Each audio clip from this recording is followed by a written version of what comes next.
Doctor എൻ്റെ കുട്ടിക്ക് എപ്പോഴും അസുഖമാണ്, ഒട്ടും പ്രതിരോധശേഷിയില്ല, പുറത്തേക്കൊക്കെ കൊണ്ടുപോകാൻ ഭയങ്കര പേടിയാണ്, അല്ലെങ്കിൽ ഒരു ദിവസം സ്കൂളിൽ പോയാൽ പിന്നെ 4 ദിവസത്തേക്ക് അസുഖമാണ്, അവധി എടുക്കേണ്ട അവസ്ഥയാണ്. ഇങ്ങനെയൊക്കെ പറഞ്ഞ് കുട്ടികളുടെ കാര്യത്തിൽ ഒരുപാട് ടെൻഷൻ അടിച്ചിട്ടുള്ള പേഷ്യൻസ് നമ്മുടെ ക്ലിനിക്കിൽ വരാറുണ്ട്.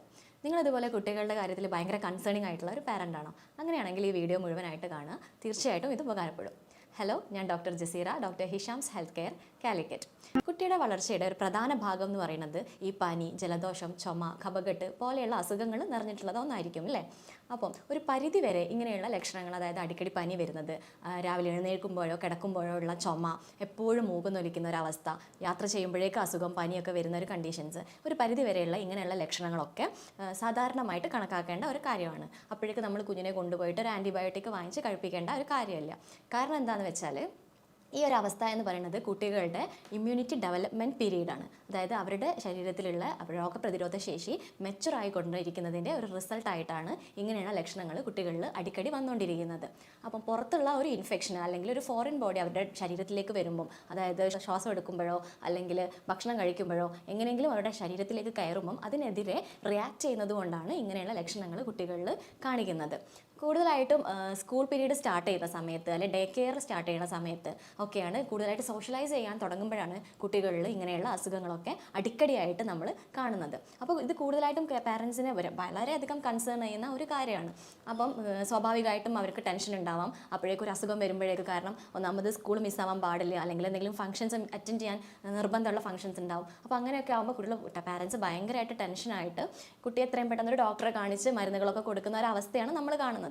എന്നാൽ ഈ സമയത്ത് നമ്മൾ ശ്രദ്ധിക്കേണ്ടത് എന്താണെന്ന് വെച്ചാൽ, കുട്ടിയെ അവൻ്റെ അല്ലെങ്കിൽ അവളുടെ ഇമ്മ്യൂണിറ്റി ഡെവലപ്മെൻറ്റ് ചെയ്യാൻ വേണ്ടിയിട്ട് നമ്മൾ സമയം കൊടുക്കുക എന്നുള്ളതാണ് ഒരു പാരൻ്റ് എന്ന നിലക്ക് നമ്മൾ ആ കുട്ടിക്ക് ചെയ്യുന്ന ഏറ്റവും വലിയ ഉപകാരം എന്ന് പറയുന്നത്. 5 ദിവസത്തിന് താഴെ മാത്രം വരുന്ന പനി, ജലദോഷം, ചുമ ഇങ്ങനെയുള്ള കണ്ടീഷൻസൊക്കെ നമ്മൾ കുറച്ച് വെയിറ്റ് ചെയ്ത് വീട്ടിൽ തന്നെ നമ്മൾ ചില കാര്യങ്ങളൊക്കെ ചെയ്ത് കുഞ്ഞിനെ പ്രൊട്ടക്റ്റ് ചെയ്യുകയാണ് വേണ്ടത്. അതായത് കൂടുതൽ പനിക്കാൻ അനുവദിക്കാതിരിക്കുക, തണുത്ത വെള്ളം കൊടുക്കാതിരിക്കുക, ജ്യൂസ് കൊടുക്കാതിരിക്കുക, ചെറിയ കഞ്ഞിയൊക്കെ വെച്ച് കൊടുത്ത് കുഞ്ഞിനെ പരിചരിക്കുന്നതോടുകൂടി തന്നെ കുട്ടിയുടെ ഈ ഇൻഫെക്ഷൻസ് ഓട്ടോമാറ്റിക്കായിട്ട് റിമൂവ് ആയി പോകുന്നതാണ് യഥാർത്ഥത്തിൽ സംഭവിക്കുന്നത്.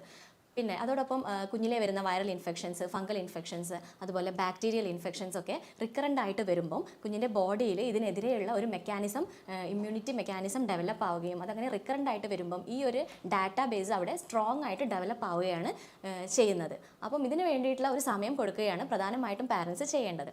ഇനി ഇങ്ങനെയുള്ള ഇമ്മ്യൂണിറ്റി, അതായത് നാച്ചുറൽ ഇമ്മ്യൂണിറ്റി ബൂസ്റ്റിംഗ് ആണ് യഥാർത്ഥത്തിൽ ഇവിടെ നടക്കുന്നത്. അങ്ങനെ നാച്ചുറലായിട്ട് നമ്മുടെ കുട്ടികളുടെ ഇമ്മ്യൂണിറ്റി ബൂസ്റ്റ് ചെയ്യാൻ വേണ്ടിയിട്ട് കുഞ്ഞ് ജനിക്കുന്നത് മുതൽ നമ്മൾ ശ്രദ്ധിക്കേണ്ട കുറച്ച് കാര്യങ്ങളുണ്ട്. അതെന്തൊക്കെയാണെന്ന് നോക്കാം. ഒന്നാമതായിട്ടും ബ്രസ്റ്റ് ഫീഡിംഗ് ആണ്. 6 മാസം വരെ കുട്ടിക്ക് പ്രോപ്പറായിട്ടുള്ള ബ്രസ്റ്റ് ഫീഡിംഗ് കൊടുക്കേണ്ടത് വളരെ അത്യാവശ്യമായിട്ടുള്ള ഒരു കാര്യമാണ്. അതിന് പുറമെ ബോട്ടിൽ ഫീഡ് ചെയ്യുന്ന കുട്ടികളിൽ വളരുന്നതോടുകൂടി, അതായത് ഒരു പ്യൂബേർട്ടി വരെയുള്ള സ്റ്റേജസിൽ ഇങ്ങനെ ബോട്ടിൽ ഫീഡ് ചെയ്ത് വളർന്ന കുട്ടികൾക്ക് അസുഖങ്ങൾ റെക്കറൻ്റ് ആയിട്ട് വരുന്നു. അതുപോലെ ഈ വരുന്ന അസുഖങ്ങൾ തന്നെ വളരെ സിവിയർ ആയിട്ട് മാറുന്ന കണ്ടീഷൻസ് നമ്മൾ കാണാറുണ്ട്. അതുപോലെ 6 മന്ത്സിന് ശേഷം, 6 മാസത്തിന് ശേഷം നമ്മൾ കോംപ്ലിമെൻ്ററി ഫുഡ്സ് നമ്മൾ കുട്ടിക്ക് കൊടുക്കാൻ തുടങ്ങും. ആ സമയത്ത് വളരെയധികം ശ്രദ്ധിക്കുക. കാരണം പ്രോസസ്ഡ് ആയിട്ടുള്ള ഫുഡ്സോ ഷുഗറോ ഒന്നും നമ്മൾ കുട്ടിയെ കൊടുക്കാനേ പാടില്ല. നാച്ചുറൽ ആയിട്ടുള്ള ഫ്രൂട്ട്സും വെജിറ്റബിൾസും ആണ് നമ്മൾ കൂടുതലായിട്ടും കുട്ടിക്ക് കൊടുക്കേണ്ടത്. ഫ്രൂട്ട്സും വെജിറ്റബിൾസും കൊടുക്കുമ്പോൾ തന്നെ നമ്മളത് മുഴുവനായിട്ടും കൊടുക്കാൻ വേണ്ടി ശ്രമിക്കുക. അതായത് ജ്യൂസ് അടിച്ച് അതിൻ്റെ നാര് കളഞ്ഞ് കൊടുക്കുന്നതിനേക്കാൾ നല്ലത് കുട്ടിക്ക് അത് പുഴുങ്ങി ആവിയിൽ വേവിച്ചിട്ട്, ഇപ്പോൾ ക്യാരറ്റ്, മധുരക്കിഴങ്ങ്, ബീട്രൂട്ട്, അതുപോലെ ആപ്പിൾ, മറ്റു ഫ്രൂട്ട്സൊക്കെ നമ്മൾ ആവിയിൽ വേവിച്ചിട്ട് കുഞ്ഞിന് ഉടച്ച് മുഴുവനായിട്ട് കൊടുക്കാൻ വേണ്ടിയിട്ട് ശ്രദ്ധിക്കുക. ഇതൊക്കെ കുട്ടിയുടെ ഫൈബർ കൂടുതലായിട്ട് ശരീരത്തിൽ എത്തുന്നതോട് കൂടിയിട്ടുള്ള ഇമ്മ്യൂണിറ്റി ബൂസ്റ്റിംഗ് അതിന് ഒരുപാട് സഹായിക്കുന്നതായിട്ട് കാണുന്നുണ്ട്.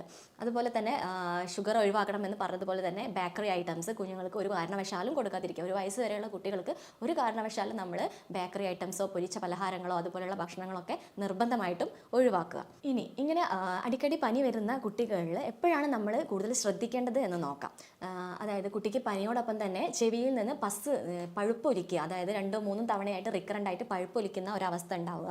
അങ്ങനെയാണെങ്കിൽ ചെവിക്ക് ഇൻഫെക്ഷൻ ഉണ്ടെങ്കിൽ നമ്മൾ നിർബന്ധമായിട്ടും ഡോക്ടറെ സമീപിക്കേണ്ടതാണ്. അതുപോലെ പനിയോടൊപ്പം തന്നെ കഫക്കെട്ട് നിറഞ്ഞിട്ട് ന്യൂമോണിയ പോലെയുള്ള കണ്ടീഷൻസിലേക്ക് മാറുകയാണെങ്കിൽ നിർബന്ധമായിട്ട് നമ്മൾ ഒരു ഡോക്ടറെ അടുത്ത് പോകണം. അതുപോലെ തന്നെ ഉള്ളതാണ് ഒരു യൂറിൻ ഇൻഫെക്ഷൻ. കുട്ടിക്ക് നിർജ്ജലീകരണം സംഭവിച്ച് അല്ലെങ്കിൽ യൂറിൻ ഇൻഫെക്ഷനോ വേദനയോ കാര്യങ്ങളോ ഉണ്ടെങ്കിൽ നമ്മളത് നിസ്സാരമായിട്ട് തള്ളിക്കളയാൻ പാടില്ല. അതുപോലെ തന്നെ ആബ്സസ്, പഴുപ്പ് വരെ ശരീരത്തിൽ ഏതെങ്കിലും ഭാഗത്തായിട്ട് പഴുപ്പ് ഫോർമേഷൻ ഉണ്ടാവുകയാണെങ്കിൽ അത് നമ്മൾ ശ്രദ്ധിക്കേണ്ട ഒരു കാര്യമാണ്. അതുപോലെ ഇങ്ങനെ അടിക്കടി അസുഖം വരുന്ന കുട്ടികളിൽ പ്രോപ്പറായിട്ടുള്ള വെയിറ്റോ ഹൈറ്റോ ഇല്ല എങ്കിൽ, അതായത് കുട്ടിക്ക് പൂർണ്ണമായിട്ടുള്ള വളർച്ച എത്താൻ സാധിക്കുന്നില്ല, വയസ്സിനൊത്ത ഹൈറ്റ് ഇല്ല, വെയിറ്റ് ഇല്ല എന്നുണ്ടെങ്കിൽ അത് നമ്മൾ എന്തുകൊണ്ടാണെന്നുള്ളത് ശ്രദ്ധിച്ച് അതിനുള്ള ചികിത്സ നമ്മൾ ഉറപ്പുവരുത്തേണ്ടതാണ്. ഇതിന് പുറമെ ചില കാര്യങ്ങൾ കൂടി ശ്രദ്ധിക്കുകയാണെങ്കിൽ ഒരു പരിധി വരെ ഇങ്ങനെയുള്ള ബുദ്ധിമുട്ടുകൾ നമുക്ക് ഇല്ലാണ്ടാക്കാൻ സാധിക്കും. അതായത് പ്രോപ്പറായിട്ടുള്ള ഒരു ക്ലെൻലിനെസ്, ഹൈജീൻ കുട്ടിക്ക് പ്രാക്ടീസ് ചെയ്ത് കൊടുക്കുക. അതായത് എപ്പോഴും ചുമക്കുകയും തുമ്മുകയും ചെയ്യുമ്പോൾ ഒരു കർച്ചീഫ് കീപ്പ് ചെയ്യാനും എപ്പോഴും വായയും മൂക്കും പൊത്തിപ്പിടിക്കാനും അവരെ ശീലിപ്പിക്കുക. അതുപോലെ മാസ്ക് ധരിക്കാൻ പ്രോത്സാഹിപ്പിക്കുക. പുറ സ്ഥലങ്ങളിൽ ഫംഗ്ഷൻസിന് സ്കൂളിലൊക്കെ പോകുമ്പോൾ ഒരു മാസ്ക് ധരിക്കുന്നത് വളരെ നല്ലതായിരിക്കും. അതുപോലെ കൈ കഴുകൽ ശീലിപ്പിക്കുക. ഭക്ഷണം കഴിക്കുന്നതിന് മുമ്പായിട്ട് പ്രോപ്പറായിട്ട് സോപ്പ് ഉപയോഗിച്ച് കൈ കഴുകുന്നത്, അതുപോലെ ഭക്ഷണത്തിന് ശേഷം കൈ കഴുകുന്നത് ശീലിപ്പിക്കുക. രാത്രി കിടക്കുന്നതിന് മുമ്പായിട്ട് വായ നന്നായിട്ട് ക്ലീൻ ചെയ്യാൻ വേണ്ടി ശീലിപ്പിക്കുക. പനിയുള്ള കുട്ടികൾ കാണിക്കുന്ന ചില അപകട സൂചനകൾ നമ്മൾ ശ്രദ്ധിക്കേണ്ടതാണ്. അതായത് ക്രമാതീതമായിട്ട് പതിവിലും അധികമായിട്ട് ശ്വാസം എടുക്കുക, കുട്ടി എപ്പോഴും മയങ്ങി പോവുക, ഉറക്കത്തു നിന്ന് എഴുന്നേൽക്കാത്ത ഒരവസ്ഥ വരിക, അതുപോലെ സ്കിന്നിൽ, നഖത്തിലും നാവിലും ചുണ്ടിലും ഒക്കെ ഒരു നീല നിറം വരിക, എപ്പോഴും വിറയൽ അനുഭവപ്പെടുക, തളർച്ച, ബോധം കെട്ടുപോകുന്ന രീതിയിലേക്കുള്ള ഒരു തളർച്ച അനുഭവപ്പെടുക. ഇങ്ങനെയുള്ള ലക്ഷണങ്ങളൊക്കെ ഉണ്ടാകുമ്പം നമ്മൾ നിർബന്ധമായിട്ടും എത്രയും പെട്ടെന്ന് കുട്ടിയെ ഒരു ഡോക്ടറെ എടുത്ത് കാണിച്ച് അതിനുവേണ്ട ചികിത്സാ രീതികൾ നമ്മൾ എടുക്കേണ്ടതാണ്. മാത്രമല്ല, കുട്ടികൾക്ക് പനിച്ച് തുടങ്ങുമ്പോഴേ ഭയങ്കര കെയർലെസ് ആയിട്ട് വിടാതെ കുഞ്ഞിനെ ഒരുത്തിൽ അടക്കി ഇരുത്തിയിട്ട് റൂം ടെമ്പറേച്ചറൊക്കെ മെയിൻറ്റെയിൻ ചെയ്ത്, അതായത് ഒരിക്കലും ഈ കുട്ടികൾക്ക് വൂളൻ വസ്ത്രങ്ങൾ ധരിപ്പിക്കാൻ പാടില്ല. കട്ടിയുള്ള, ചില പാരൻസിൻ്റെ ഒരു വിചാരം എന്താണെന്ന് വെച്ചാൽ ഒരുപാട് കട്ടിയുള്ള വസ്ത്രങ്ങൾ ധരിപ്പിച്ച് അല്ലെങ്കിൽ ഒന്നായിട്ട് പുതപ്പിട്ട് മൂടിയിട്ട് കുഞ്ഞിനെ വിയർപ്പിച്ച് പനി മാറ്റാൻ സാധിക്കും എന്നുള്ള ഒരു തെറ്റായ ധാരണ പല പാരൻസിനും ഉണ്ട്. അങ്ങനെയുള്ളവർ ശ്രദ്ധിക്കേണ്ടതെന്ന് വെച്ചാൽ നേരിയ കോട്ടൺ വസ്ത്രങ്ങളാണ് കുട്ടികൾക്ക് ധരിപ്പിക്കേണ്ടത്. അതോടൊപ്പം തന്നെ ഫാൻ മുഴുവൻ സ്പീഡിലിട്ട് കുട്ടിയെ കിടത്തരുത്. ഫാൻ ഓഫാക്കി ഭയങ്കര ചൂടായിട്ടുള്ള ഒരു അറ്റ്മോസ്ഫിയർ അവിടെ ക്രിയേറ്റ് ചെയ്യാനും പാടില്ല. നേരിയ രീതിയിൽ ഫാൻ ഇട്ട് കുഞ്ഞിനെ കോട്ടൺ വസ്ത്രം ധരിപ്പിച്ച് റെസ്റ്റ് എടുപ്പിക്കുക എന്നുള്ളതാണ്. ധാരാളമായിട്ട് വെള്ളം കുടിപ്പിക്കുക. അതുപോലെ പനി കൂടാതിരിക്കാൻ വേണ്ടിയിട്ട് തുണി നനച്ചിട്ട് നെറ്റിയിലൊക്കെ വെക്കുന്നത് ഒരു പരിധി വരെ നമ്മുടെ സിവിയറിറ്റി കുറയ്ക്കാൻ വേണ്ടിയിട്ട് സാധിക്കും. അതിന് പുറമെ കുട്ടികളുടെ ഭക്ഷണത്തിൽ ധാരാളമായിട്ട് ഫ്രൂട്ട്സും വെജിറ്റബിൾസും ഒക്കെ നമ്മൾ ഇൻക്ലൂഡ് ചെയ്യുക. വൈറ്റമിൻസ് അടങ്ങിയ ഭക്ഷണങ്ങളും ഫ്രൂട്ട്സുമാണ് നമ്മൾ കൂടുതലായിട്ടും കുട്ടികൾക്ക് കൊടുക്കേണ്ടത്. അതുപോലെ വെള്ളം കുടിക്കുന്നത് ഒരു നന്നായിട്ട് ഹൈഡ്രേറ്റ് ചെയ്യിപ്പിക്കുക. കുട്ടികളുടെ എപ്പോഴും കുട്ടികൾക്ക് ഓർമ്മ ഉണ്ടാവില്ല, അവർക്ക് ഡീഹൈഡ്രേഷൻ വരുന്നതായിട്ടോ ദാഹിക്കുന്നതായിട്ടോ ഒന്നും അവരറിയില്ല. അപ്പോൾ അവർ കളികളിൽ മുഴുകുന്ന സമയത്ത് പ്രോപ്പറായിട്ട് ടൈം വെച്ചിട്ട് നമ്മൾ തന്നെ അവരെ ഹൈഡ്രേറ്റ് ചെയ്യിപ്പിക്കാൻ ശ്രമിക്കുക. പ്രോപ്പറായിട്ടുള്ളൊരു സ്ലീപ്പ് മെയിൻറ്റെയിൻ ചെയ്യുക. കുട്ടികളാകുമ്പോൾ ഒരു 8 മണിക്കൂർ അല്ലെങ്കിൽ ഒരു 10 മണിക്കൂർ നിർബന്ധമായിട്ടും ഒരു ഡീപ്പ് സ്ലീപ്പ് കുട്ടികൾക്ക് നിർബന്ധമായിട്ടും വേണ്ട ഒരു കാര്യമാണ്. ഇനി ഈ പനിയുടെ ഒരു പ്രധാനപ്പെട്ട കോംപ്ലിക്കേഷൻ എന്ന് പറയുന്നത് ഫെബ്രൈൽ ഷീസറാണ്. ഈ ഒരു ബുദ്ധിമുട്ട് ഒരുപാട് പാരൻസ് ഇപ്പോൾ ഫേസ് ചെയ്യുന്നതായിട്ട് കാണുന്നുണ്ട്. അതായത് പനി അധികരിക്കുമ്പോൾ ഒരു 38 ഡിഗ്രി സെൽഷ്യസിന് മുകളിലേക്ക് ആകുമ്പോഴേക്ക് കുട്ടികൾക്ക് അപസ്മാരം വരുന്ന ഒരവസ്ഥ.